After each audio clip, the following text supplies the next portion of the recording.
Thanks. So,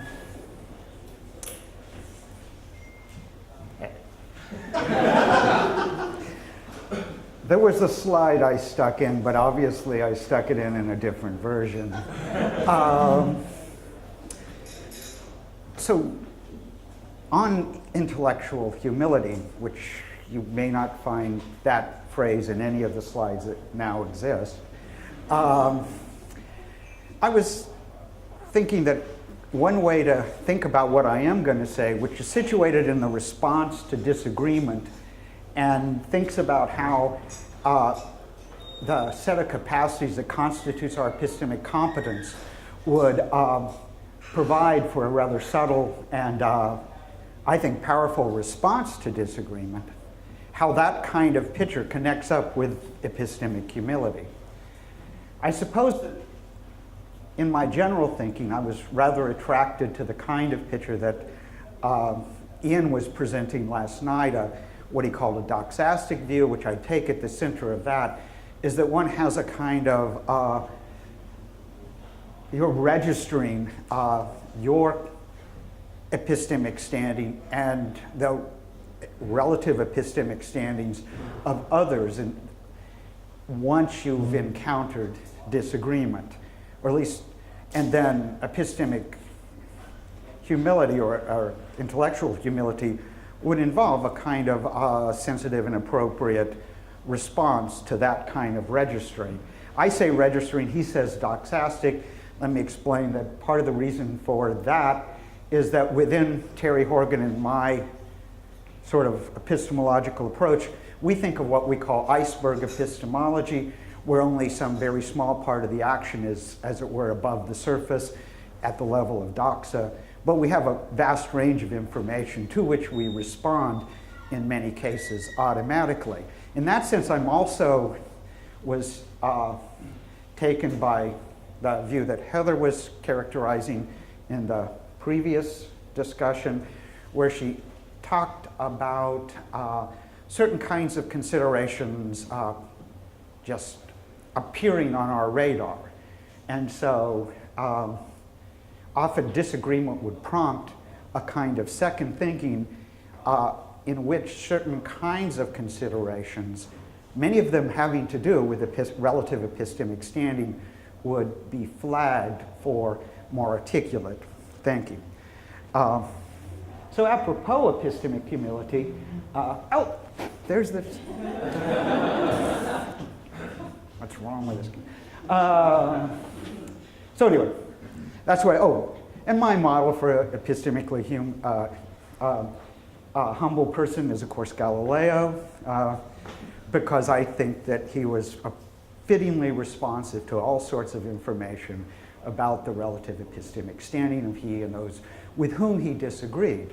And so neither too proud, although he did have a certain measure of confidence, nor too servile, as Heather was using the phrase in the last discussion. Okay, so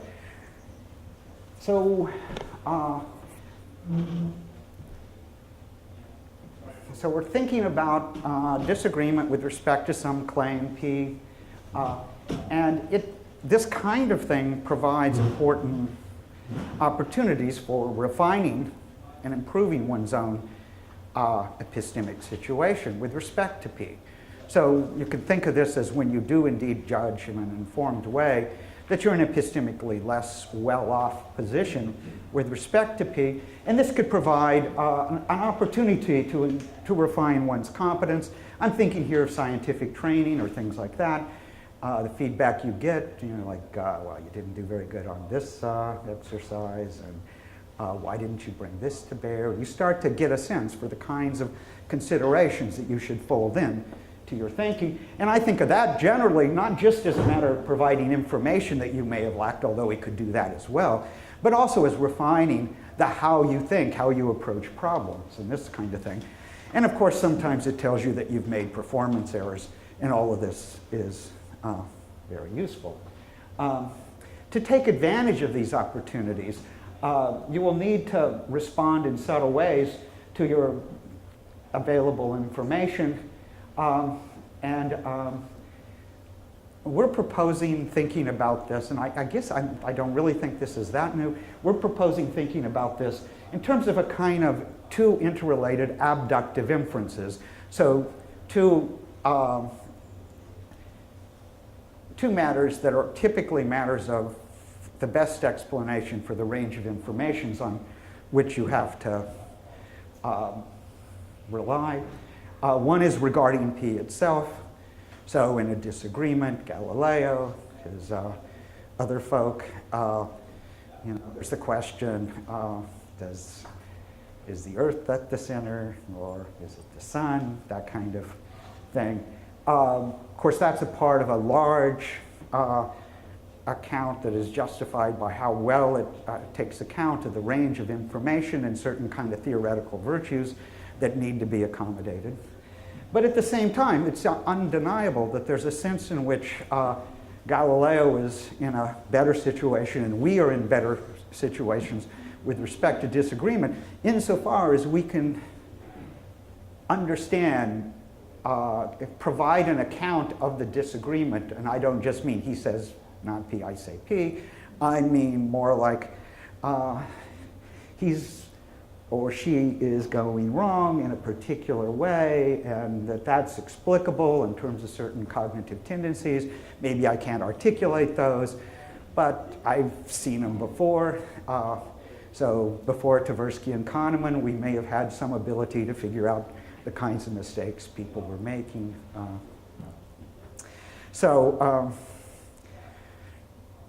this kind of picture where you have this abductively addressing these two concerns, well, we think it has some advantages, and one of the advantages is that it allows you to think about the disagreement situation in a way that I believe is pretty consonant with Tom Kelly's and Jennifer Lackey's views, a kind of total evidence view. Ultimately, you have to accommodate the disagreement, but that doesn't necessarily mean splitting the difference. One way to think about that is that ultimately the best account of the disagreement may, put it this way, your best account about P and the disagreement may leave the disagreement as an anomaly. But traditionally, inferences to the best explanation can accommodate anomalies in the sense that they can there can be anomalies, they're a problem, they are something to be worked out, but yet you can be fairly confident of your view. You may not have an account of action at a distance, but you did such a great job with all of this observation that you can be pretty confident that the sun is at the center and these things are doing this and things are going to move in a straight line unless acted on and da-da-da-da-da. But about this, it's a problem for me. I'd like to know more about it, maybe. And I think that in some sense, disagreement can be understood in those terms. The result is that ultimately, in accommodating a disagreement, you can often have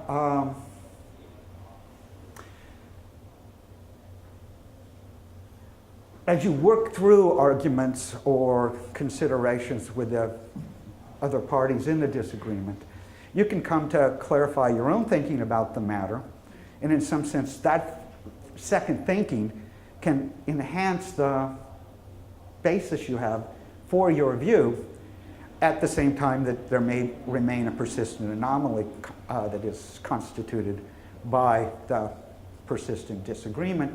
The result may be that you come out of the disagreement more confident of P than you were before, even though you haven't yet explained the disagreement, or at least that's a possible situation to be in. I think I just said those things because I stumbled through presentations. I'm owning that limitation. Here's a thought I had, and it's not like I ran this by Terry, but it's just a kind of idea that, let's suppose that you face this kind of anomalous disagreement. And what should you do? You know, sticking by your view, in disagreement with an apparent peer, you could say, well, that constitutes an anomaly, even if your view that P remains supported by your abductive inference. That was what I've just been saying. But it seemed to me that if you just deferentially conciliated, if you just said, oh, geez, I guess, yeah, not P, you know, and you would competently produce that belief and you had some sense of that competent production, well, then it looks like the deferential conciliation would itself confront you with yet a different anomaly. It looks like you're going to have an anomaly no matter which way you go, unless you can explain the character of the disagreement. Because one earlier undiagnosed mistake would then constitute an anomaly for your revised position. And it seems to me that splitting the difference, you can let me know what you think about this. This is kind of half-baked. Splitting the difference, the earlier differences of the parties to your new split the difference confidence would itself amount to a kind of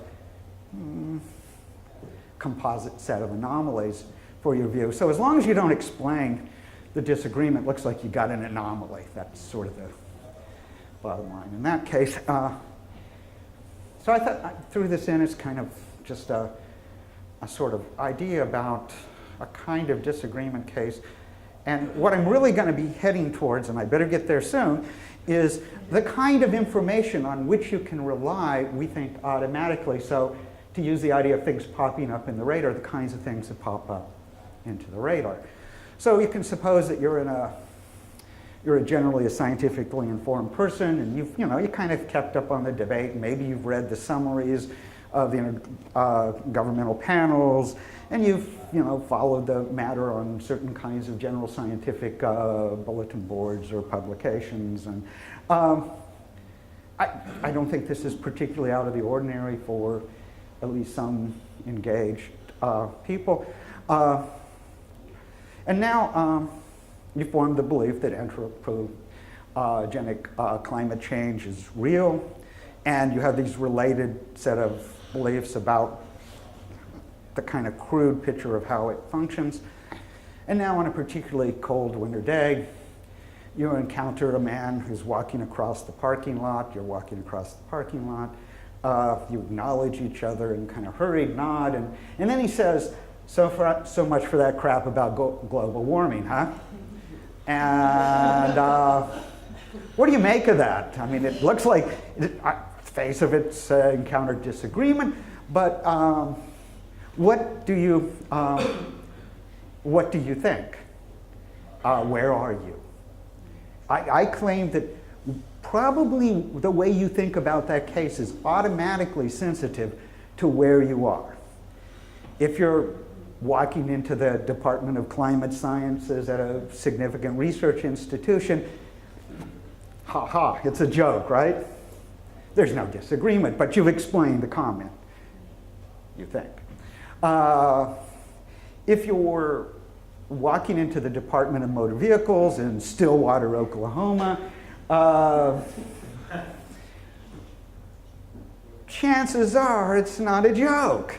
And you're sensitive to that information. You may be sensitive to the sort of car the person just got out of. So in Seattle, going to a reception after a conference, I got a ride in a brand new Tesla. And if she has said so much for that crap about global warming, the person giving me a ride while at UW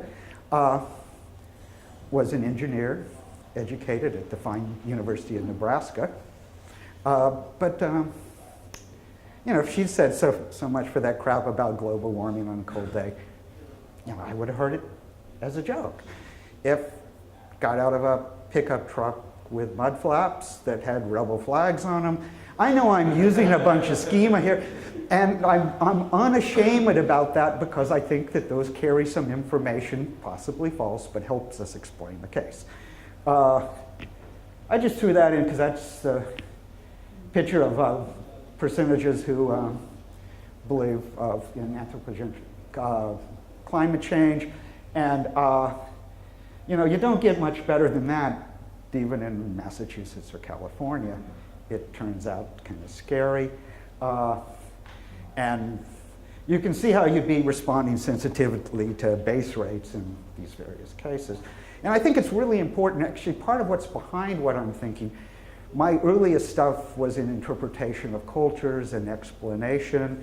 And so really what's happening here for me is I'm thinking in terms of the kind of information we bring to bear in interpreting others, and supposing that's a rich resource in accommodating disagreement and is part of humility. Even when in the climate change, I'm being a little smug, you might think, but not really, because I'm claiming that it reflects our objective epistemic situation with respect to the question and possibly the epistemic situations of others. So,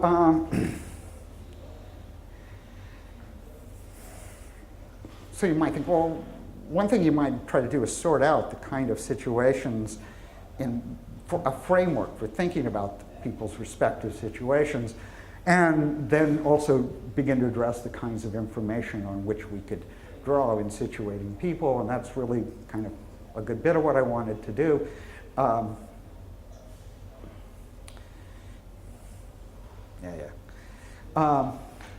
So you might think of people being broad or narrow peers, or having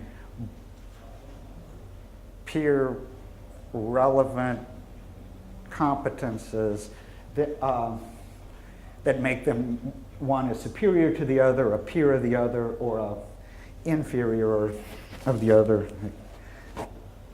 And so you might think of people having competence with respect to general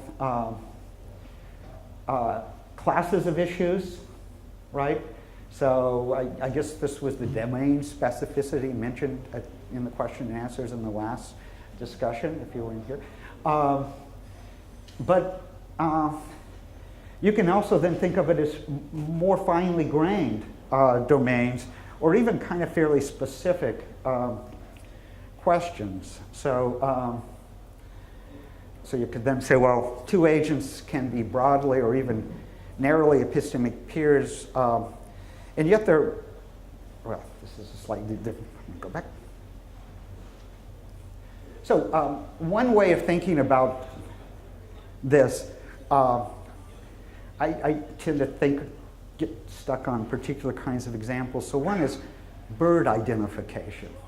And this is one that I own some limitations on. I mean, I like backpacking, like, oh, this is a pretty birdie. But I also know that I'm not that damn good at it. So you give me some kinds of, my competences with respect to bird imitation, bird identification, say visually or, is variable. And I'm sensitive to that. And if you ask me how good am I generally with respect to, or if you ask people how good are you generally with respect to bird identification, I think one of the things that often happens is people think of some cases and wonder how good they are at it. And in effect, they're doing something like a representativeness heuristic or a kind of a, and so in effect, what they're doing is going, yeah, robin, I can, cardinal, yeah.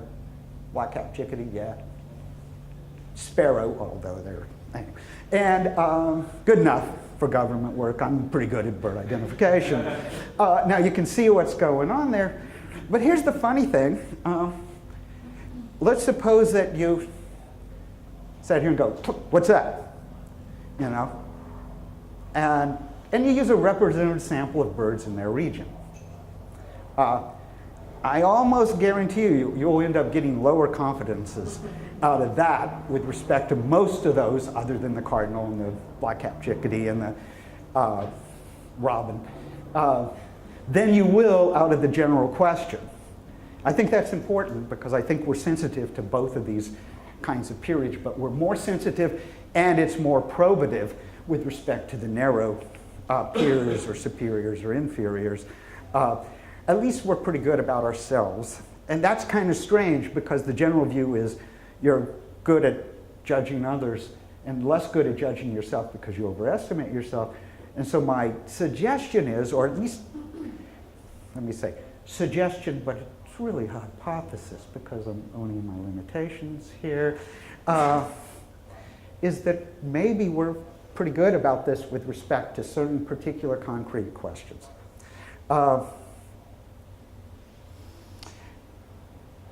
I think we're also sensitive to how good we are in particular settings, and again, you can use bird identification here. Some of us, I'm not saying me, but let's just say there are people whose color perception has degraded due to age or something like that. And for such people, in certain contexts, they may have come to rely on different cues, or they may have their ability to identify birds in particular settings may have degraded. So two agents that are broadly or even narrowly competent in some kind of general way could be differently competent in particular environments. And I think there's some kind of sensitivity to that as well. Now the psychologists in the room may be like looking at me like I'm crazy.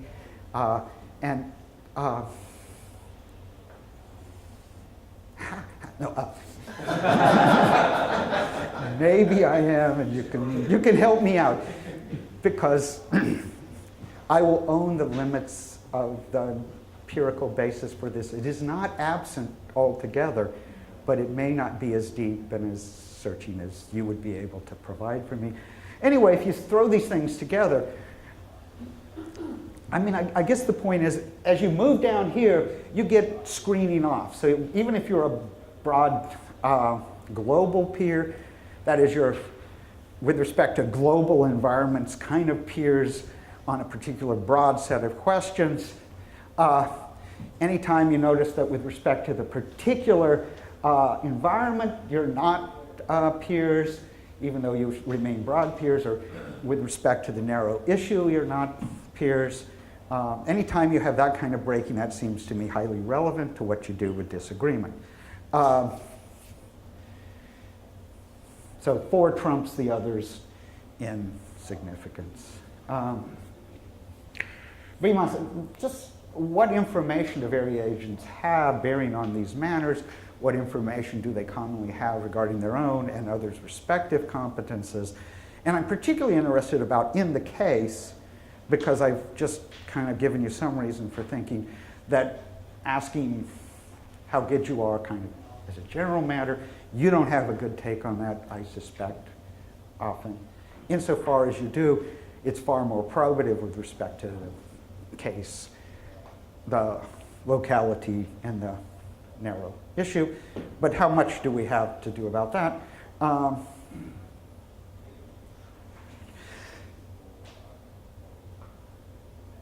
going to skip because I'm, of course, behind. So it is asking a lot to have some kind of fully articulated understanding of these kinds of matters, or articulable understanding. But it seems to me that we do have quite a bit on which we can opportunistically pull. And I do recognize that when I say that, I'm running a risk. I'm running the risk of kind of making up a just-so story about why you're better off than the others. Let me just say I think that's bad. Going out on a limb here. Okay, so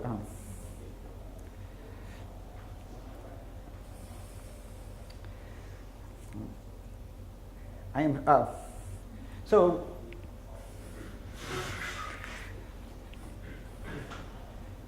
I think in the perceptual case, you automatically know quite a bit about your epistemic situation. And often, you know quite a bit about others' epistemic situation. So once when I was in the Smoky Mountains, I ran across this couple that had fancy binoculars, and seemed to be really tuning in on a lot of birds in the environment. We started talking, and the lady said, hey, you're a philosopher? I said, yeah. She said, do you know my daughter? Not something I answer in a bar, but it's, you know. So then I said, what's her name? And she said, Heather Battling. And,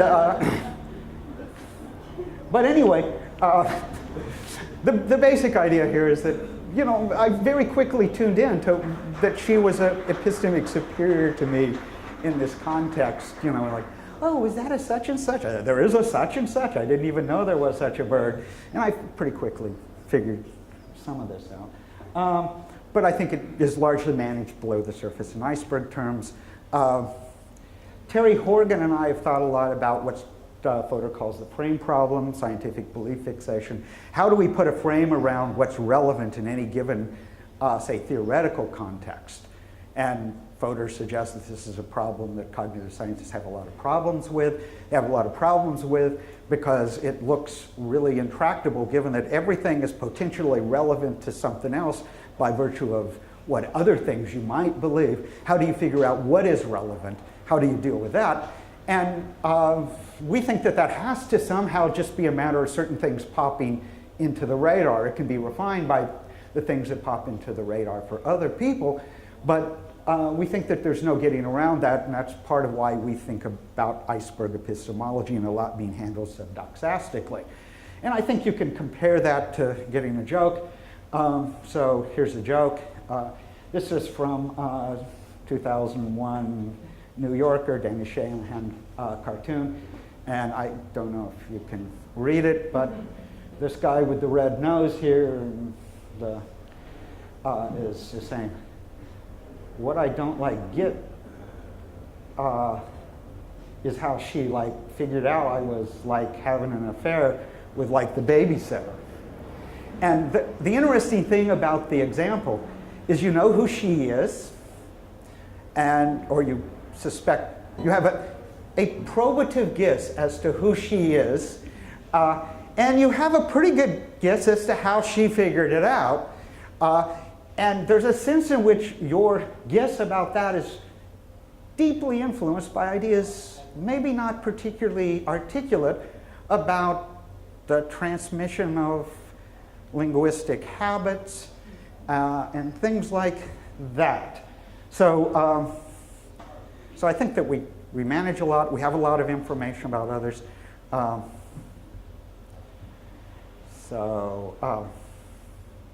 wanted to think about that. So here's another example. One standing on the corner waiting for a quiet car to pass. It's one of those Teslas again. One observes another pedestrian arriving at the opposite corner, talking on a phone as they approach. The pedestrian starts to step into the street and into the path of the car.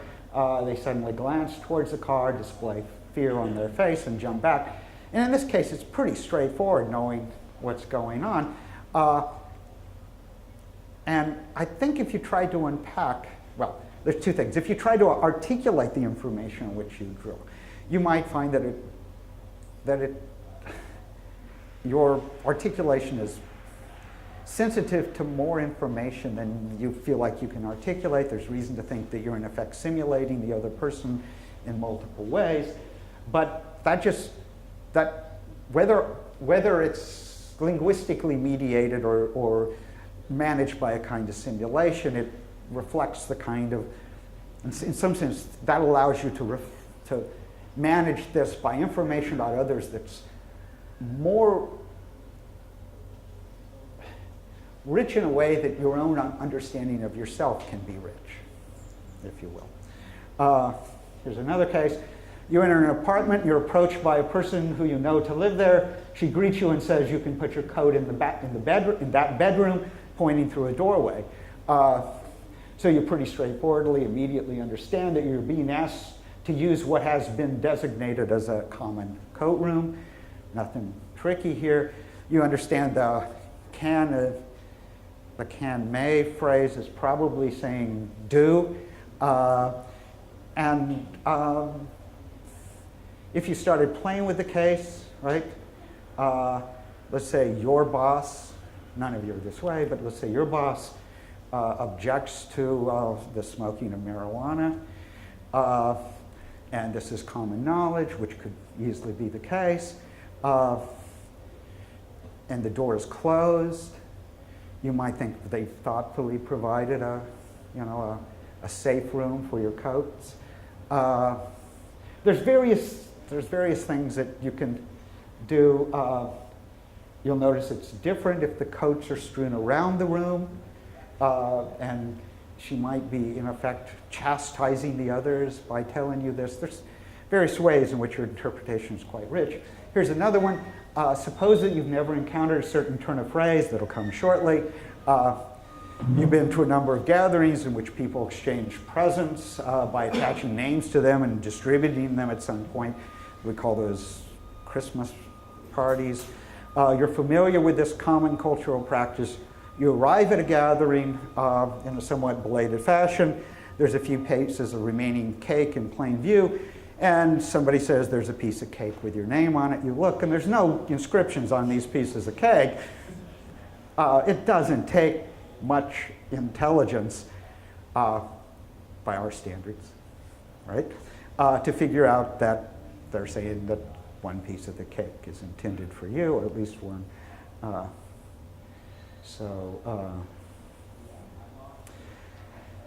So you have a fair bit of information.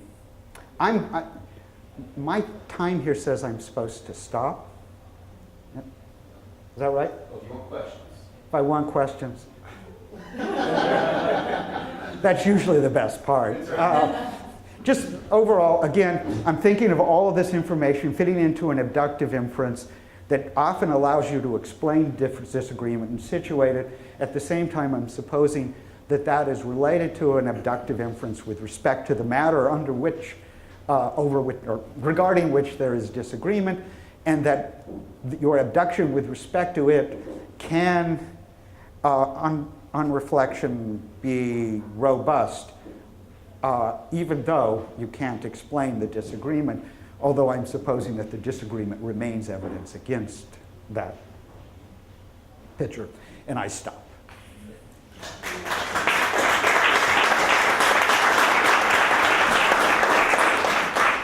Any questions again? We'll do hand finger rules. So here's a proposal. I think that on your view, intellectual humility is a matter of applying the principle of charity both to others and treating their disagreement as an anomaly to be explained charitably, and to oneself, so that if one ends up deferentially deferring to the other, one also has to charitably interpret one's own prior mistake. So it turns out that if that's right, on your view, intellectual humility is essentially an interpretive disposition. What do you think of that? I'm fairly open to that view. I have a qualification about it, which is that in the philosophy of social science, one of the things I've argued is the principle of charity as a rule of thumb, that, and I don't think that's really news, but that ultimately the deeper constraint on interpretation is finding others explicable. So there are various kinds of interpretations of others that makes them out to be irrational or reasoning in normatively inappropriate ways. And that's not a strike against that interpretation, where the principle of charity would, on the face of it, suggest that it is.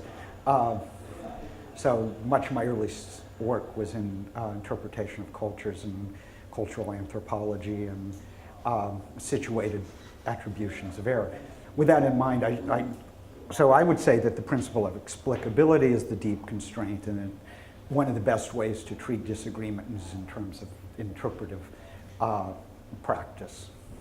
And Christine, do you have a question? Yeah, I'm really grateful to you for providing contextual distinguishing marks, and that's something I think that I share in common with you, that people who are in disagreement are actually shaped by certain cultural gender factors, and that those can erupt into this situation. But I think that the idea of this peer disagreement has to be some sort of cultural achievement. Because in my field of religious studies, there are countless counterfactuals where for example, in the newspaper, they would talk about your classmate who's sitting beside a kind of liberal Protestant female in a plane, and then the plane it can't take off because there's a disagreement about who can sit next to a woman or not. And so I think that this kind of pure disagreement with the principle of charity is going to be some sort of cultural achievement in the public sphere, which differs from these kind of intractable kind of religious views that you might see exhibited, say, for example, in the plane situation. So, I thought you might have been going in a different direction at first. I just came from a conference in Seattle, the Philosophy of Social Science Roundtable, and the organizer this time was Allison Wiley, who was an early friend in philosophy and remains a dear friend, who's has amazing chops in archaeology and anthropology as well as philosophy of social science. And I've been deeply informed by her and certain kind of just the many pitfalls that this sort of, we have a lot of information, insofar as it's managed by schema that can be problematic, has for gender-like things. But you were going a different direction, which I think was that when you think about managing disagreement about how to act or what's fitting action and things like that, this may not take you too far, or well, I think there are these kind of in religion, these kind of religious these encounters between kind of competing religious worldviews in an existential situation in the public sphere is something that can't be solved by the pure disagreement, because the pure disagreement model that you're offering is a cultural achievement of a particular habit of thinking, a habit of thinking about the way knowledge works, how disagreement happens. And so I think, those, I don't know, the plane situations are counterfactual, but I think in religious studies, these are kind of phenomena that we're also looking at and kind of trying to figure out. There is no solution to that particular situation. Somebody has to defer, or the plane doesn't take off. right. Yeah, and that's typically embedded in a power relationship with respect to the plane and companies and the FAA and things like that. Yeah. Paul.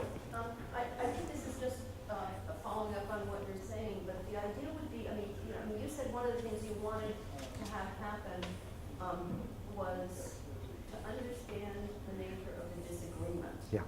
And if this is sort of a bedrock disagreement, then say, well, it's an anomaly. Those folks are just different. That may be the best you can do, but it hasn't really explained very much or gotten you any place. Right. But it may very well be that it is so bedrock that there's nothing more to be done. So the idea, if somehow or other we're going to get some adjudication out of this, we need something more than the ability to say, Yeah. oh, I studied comparative religions. This really is an anomaly. Something else has got to be there. Yeah, I actually do believe you explain a lot of religious difference.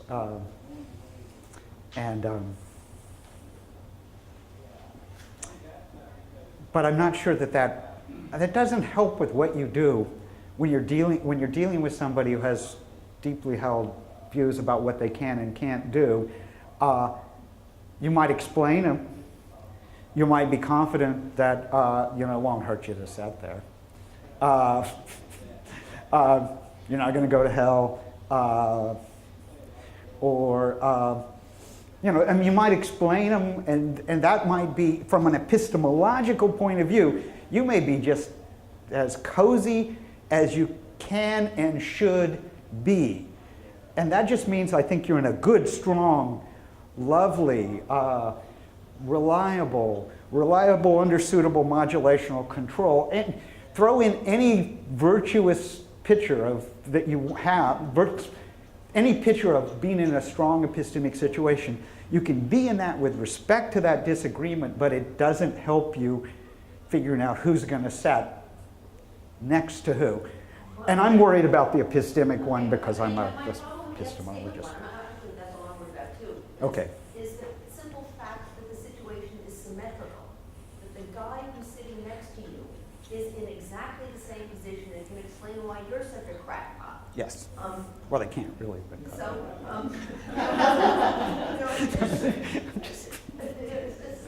Yeah. so it's the symmetry that I think gives you the epistemological problem. The power politics, yeah, I know that's what it is. Yeah.